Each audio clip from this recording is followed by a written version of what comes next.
Hi friend, कैसे हैं आप लोग। मैं हूं नीलम गुप्ता, मेरे ब्लॉग में आपका स्वागत है।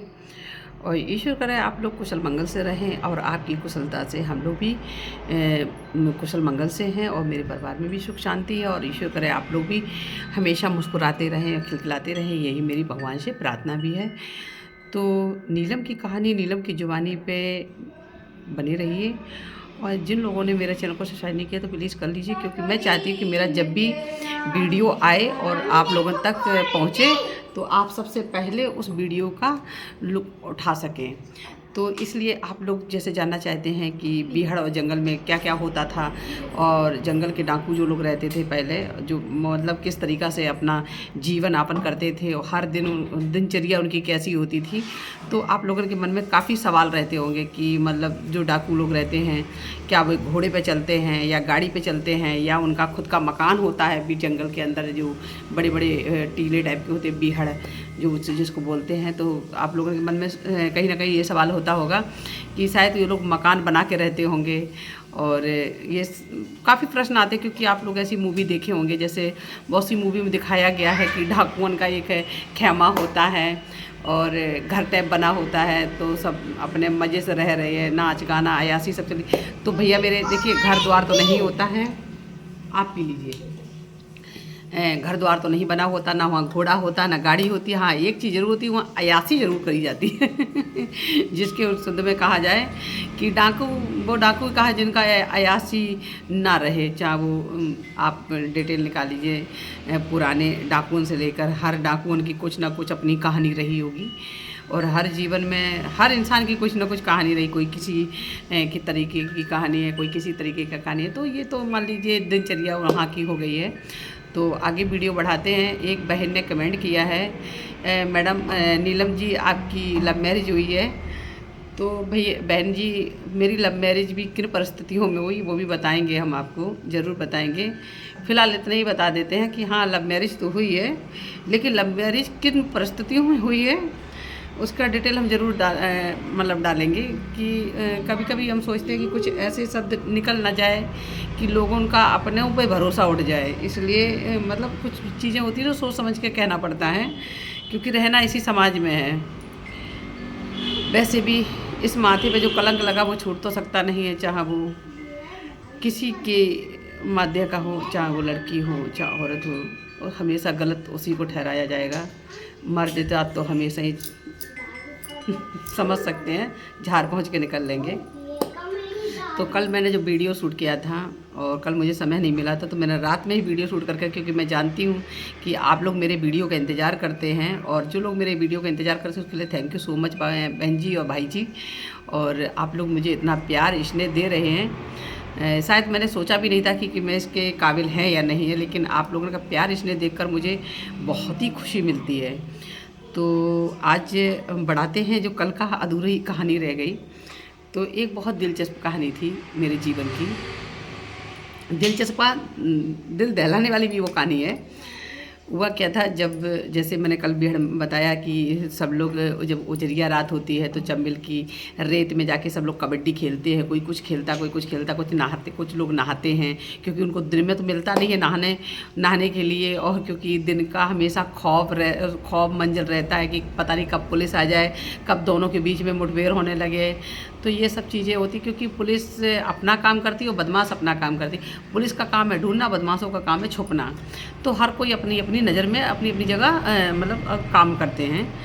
तो उस मतलब हम और सरला भी रहे, तो वहाँ पे उस समय चंबल की रेत साइड में कुछ लोग नहीं, जगह जगह पर आप देखते हैं तरबूज खरबूजा कुछ मतलब इस तरीक़ा से बो देते हैं, है ना। तो उस समय शायद खरबूजे की या तरबूज की फसल थी, तो कुछ लोग अपना मतलब बना रखे थे। तो हम सोचे कि मान लीजिए, और पता है आपको चंबल एक ऐसी नदी है, चंबल का इतिहास बहुत पुराना है कि चंबल की गोद कभी डाकुओं से खाली नहीं रह सकती है, ये सत्य कहा गया है। और चंबल की भी बहुत लंबी लंबी कहानियाँ हैं, उनके बारे में कभी डिटेल से बताएंगे ज़रूर हम। लेकिन आज सिर्फ हम अपने विषय की कहानी जो है वही बता रहे हैं। तो जैसे होता क्या, तो मतलब मैं और 2-3 लड़के रहे, तो उसमें श्याम भी रहे, सरला थी, और निर्भय थे, मतलब सभी लोग थे गैंग के। कुछ ही लोग मतलब कुछ नहा रहे थे, कुछ खेल रहे थे। तो जैसे वॉकिंग नहीं होता, बॉल होती है, बॉल से हम लोग मतलब मारा मारी खेल रहे थे। तो हम सोचे कि क्यों नहीं चंबिल में नहा लिया जाए। तो मैंने दूर में देखा तो वह उस समय ना एक मगरमच्छ रहे। तो मगरमच्छ जैसे नहीं वाइट कलर में होता है ना, तो मैं सोची हाय करो, हाय कर दो। हाय कौन पियोगे? देखिए भैया, मेरी बेटी आपको कोल्ड ड्रिंक पिला रही है। किन किन को लोगों को पीना है कोल्ड ड्रिंक, तो प्लीज़ कमेंट करिए मेरे बेटे के लिए। प्यारा प्यारा बाबू है मेरा। बाबू प्लीज़ हटो थोड़ा सा। हाँ पिएगी बाद में, जाओ बुआ को पिला के आओ, जाओ। तो जैसे मतलब नहाने के लिए गए तो हम सोचे कि जैसे सब लोग कह रहे थे कि मगरमच्छ इसमें कभी कभी आ जाते हैं और ज़रा संभल के नहाइएगा। तो मतलब सभी लोग उस समय, जैसे लड़के जो होते हैं ना, आपको सच बताऊँ वहाँ की कभी कभी ऐसी ऐसी हंसी आती है। कुछ लड़के तो इतने मक्कार होते हैं, वो कपड़े उतार के जो नहाते हैं तो वो तो चड्डी भी उतार देते हैं चड्डी भी उतार देते हैं नहाने के लिए। तो जैसे हम लोग मतलब जो नहा रहे थे तो मतलब जैसे लोवर टी शर्ट पहनते तो लोवर टी शर्ट पहन के नहा रहे थे। तो मतलब चंबिल इतनी गहरी नदी होती है, उसकी थाल है ना बहुत मुश्किल होती है। जब आपको दिखेगा जैसे रेत यहाँ पर है और आपको लगेगा जैसे इतना ही गहरा होगा, हाथ डालोगे तो आप निकाल लेंगे, लेकिन जब आप हाथ डालेंगे तो आप घुसते ही चले जाओगे, लेकिन उसकी थाल नहीं मिल पाएगी आपको। चंबिल का पानी ऐसा होता है, इतना साफ, इतना निर्मल पानी होता है कि आप सोचेंगे कि जैसे शीशा और आईना चल रहा हो। तो उस दिन जब रात में जैसे नहाने के लिए हम सरला सब लोग मतलब घुस गए, जैसे एक काफ़ी मतलब गहरा पानी था। तो जैसे मतलब इतना भी गहरा नहीं था, जैसे डुबकी लगा सकते थे आराम से, और इतना पानी था। तो जब नहा रहे थे तो जैसे हो सकता है कि किसी का निधन हो गया हो, और जो जल प्रभाव नहीं लोग कर देते हैं मिट्टी की, तो किसी अब पता नहीं वो मिट्टी पुरुष की थी कि मतलब लेडी की थी, नहीं मालूम, क्योंकि मांस जितना था वो मछलियों ने चुन लिया था। तो जब मैं मतलब श्याम सरला सभी लोग डुबकी लगा लगा के नहा रहे थे, तो मैं भी उसी जगह नहा रही थी। तो वो जो मरे हुए इंसान के जो पांजड़ होता है ना, वो पूरा मेरे सर पे रख गया। जब सर पे रख गया तो मैं तो डर के चिल्लाने लगी, उल उल के भागने लगी कि मगरमच्छ खा गया, मगरमच्छ लील गया, मगरमच्छ लील गया। इतना तेज मुझे मतलब इतना डर लगा उस समय, मुझे सच में लगा कि जैसे मगरमच्छ मुझे हकीकत में निकल गया। और जब मैं भाग के निकली तो वो जब मैं ऐसे करके झटकी हूँ तो देखेगा वो किसी इंसान का ही पांजड़ था पूरा, और उसके मतलब हड्डी जैसी हाथ की होती वो ऐसे ही लटक रही थी। तो उस समय मेरे सच बता रही हूँ, मेरी जो कंडीशन थी मैं आपको बयान नहीं कर सकती उस समय क्या मेरे ऊपर बीत रही थी। और ये देखकर सब लोग गैंग के लोग थे वो सब हंसने लगे, अरे क्या बहादुर हैं, ऐसी बहादुरी किस काम की है जो मरे हुए के इंसान के पांजर से डर गई हो। तो ये सब चीज़ें ना हो रही थी।